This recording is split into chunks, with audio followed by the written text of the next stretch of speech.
Hey everyone. Well, 2010 is over, and as cliche as it might be, I figured I'd share my list of the best and worst movies I saw over the year. I'll try to keep this quick, so here we go.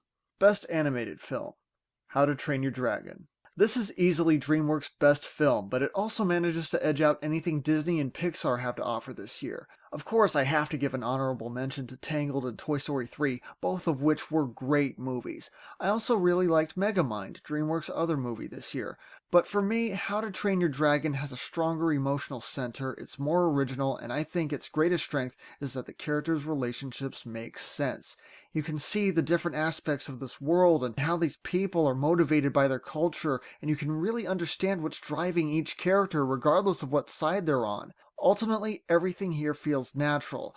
There are a number of elements here that get screwed up in almost every animated movie, like there's an overbearing father who's disappointed in his son. There's a love story, which is usually the first thing in these movies that feels forced and unnecessary. But here, all the characters are well rounded and they behave realistically, and it makes all the difference in the world. I love this movie. Best Leonardo DiCaprio movie: Inception, with Shutter Island coming in very close second. Seriously, I know everyone's buzzing about Inception right now, and for damn good reason. But don't forget, there was this other little movie from Martin Scorsese called Shutter Island. One science fiction, the other's a mystery, and both of these films are awesome. If you haven't done so, please check them out. Best Sequel. Boy, 2010 was the year of the sequels. The best one was probably Toy Story 3, and if you like the other Toy Story movies, go see Toy Story 3. But we also got The Chronicles of Narnia: Voyage of the Dawn Treader, which I thought was a big improvement over Prince Caspian. There was also Iron Man 2, which I was initially disappointed with in theaters, but I actually had a lot more fun watching it again when it came out on DVD. There was also Harry Potter and the Deathly Hallows Part 1, which definitely ranks among the better films in the series, and I can't wait for Part 2. And finally, there's Tron Legacy. Now, sure, it doesn't offer much in terms of new ideas, but it does try to polish a number of elements from the first movie, and it's a hell of a lot of fun. A great return for the series, and the filmmakers have already said that they're aiming for more sequels, so you never know what the future will bring. And finally, my pick for the best movie in 2010, Scott Pilgrim vs. the World. My initial impression of this movie was that it's a chick flick for guys.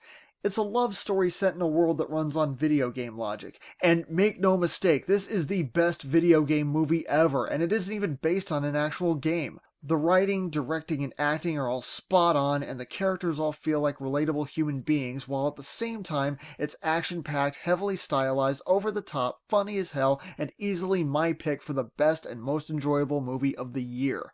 Also, as a bonus, fans of Avatar: The Last Airbender will want to pay attention to this one. Remember in the trailers how one of Ramona's evil exes happens to be a girl? Well, the lesbian ex-lover is played by Mae Whitman, who also does the voice for Katara. And believe me, if I had the right editing software, I'd already be making clips of Katara quoting this character, and it would be awesome. Oh, what's that? You're wondering why I don't have the Social Network up here somewhere, hmm? Well, actually, I do have something to say about that movie, but I'm going to save it for its own review, so that's something to look forward to.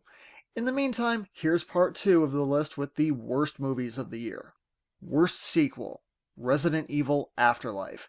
Having seen the other Resident Evil movies, I almost feel obligated to see the series through to the end. Now, keep in mind, unlike a lot of other people, I actually like Paul W.S. Anderson. I think he makes some really entertaining popcorn flicks. Plus, he directed the first Mortal Kombat, which is still my favorite film based on a video game franchise. I'm also pretty fond of Mila Jovovich, who's one of the hardest working female action stars in the business today. But Resident Evil Afterlife is just awful. It seems like they're just tossing out whatever random ideas they have left at this point to make an action flick where the characters are just going through the motions. But there's no life in it, there's no soul. I don't feel connected to anything that's happening. And this movie has the worst misuse of slow motion I have ever seen. Half of the entire movie is slowed down, and for no goddamn reason. Instead of enhancing the action, it just makes everything drag on and on and on. Plus, as the series goes along, it's becoming increasingly clear that they have no idea what to do with the Alice character anymore.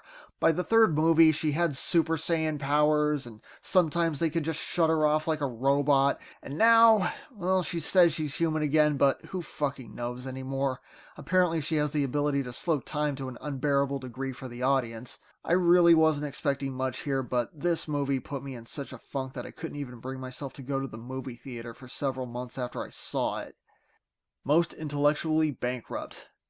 I'm tempted to say Skyline here, since I managed to see exactly one scene of that movie, and in that one scene, I was able to pick out more plot holes than in the entirety of Transformers Revenge of the Fallen. But one scene does not make a movie, and it's only fair for me to nominate films that I actually sat through. So, my pick for this category is Splice. Splice is a movie about really smart people doing really stupid things over and over again. We follow two of the world's top genetic engineers as one of their experiments goes horribly wrong. The directing is good, the acting is good, and the special effects are great.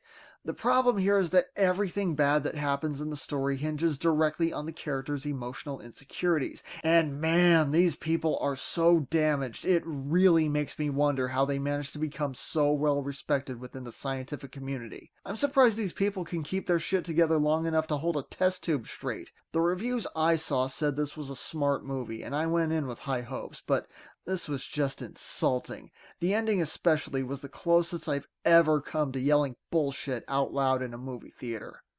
And the worst movie of 2010, The Last Airbender. M. Night Shyamalan has taken some of the best source material of the last decade and crafted one of the worst movies I have seen in my lifetime. Rather than actually telling an exciting 2-hour story with charming characters and a rich environment that would be appropriate for a cinematic experience, Shyamalan decided instead to do a straight adaptation of the entire first season of the show. Now keep in mind, one season of Avatar runs about 10 hours, and almost none of it is filler. Nearly every episode serves to advance the plot, develop the characters, or tell us more about the world these people live in. In order to fit all this into 2 hours, most of the characters' personalities were ejected, reducing them to cardboard cutouts that spewed exposition the entire time. Combine that with action scenes that aren't exciting, child actors who seem like they've been pulled straight out of a school play, dialogue aimed at 3-year-olds, and that final fuck you moment at the end where Shyamalan gives us a proper battle sequence for all of 30 seconds and basically says, oh yeah, we could have done this right the whole time, but we just decided not to, and you've got a film that literally misses the mark at every turn. You know, there's a reason I only had 2 other bad movies to talk about on this list, because just about every movie that came out in 2010, no matter how bad, has at least one argument in its favor. It's not The Last Airbender. Seriously, just try this with any bad movie you can think of. It's amazing how often it works. Twilight? At least it's not The Last Airbender. The Star Wars prequels? At least it's not The Last Airbender. Spider-Man 3? Transformers 2? Highlander 2? Mortal Kombat, 2? God damn, I'm seeing a pattern here. Alright, fine, how about Indiana Jones and the Flying Fridge of Bullshit? Alvin and the Motherfucking Chipmunks? All of these are better than The Last Airbender. I'm not exaggerating. I would honestly get more enjoyment out of any of these. Hell, I would rather watch all of these in a row than be subjected to The Last Airbender again. That's how fucking painful this is. Anyway, that's my list of the best and worst movies I saw in 2010. Hope you enjoyed it, and I hope you had some good viewing experiences yourself, and here's hoping that 2011 will bring something even better.